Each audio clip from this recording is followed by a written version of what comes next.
చిన్న బిడ్డల లాంటి వ్యక్తిత్వం, అమాయకమైనటువంటిది, వినయ విధేయతలు కలిగించేది, ప్రేమ కలిగేది, నిష్కళంకమైనటువంటి మనసు, పరిశుద్ధత కలిగినటువంటి మనసు, చిన్న బిడ్డల మనసు. అట్టి వారిని ఆయన ఆశీర్వదించడానికి ఎంతో ఇష్టుడై ఉన్నాడు.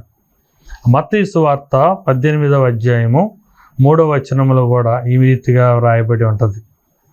మీరు మారు మనస్సు పొంది మీరు మనస్సు మార్చునంది బిడ్డల వంటి వారైతే గాని పరలోక రాజ్యంలో ప్రవేశింపరని నిశ్చయముగా మీతో చెప్పుచున్నాను అన్నాడు.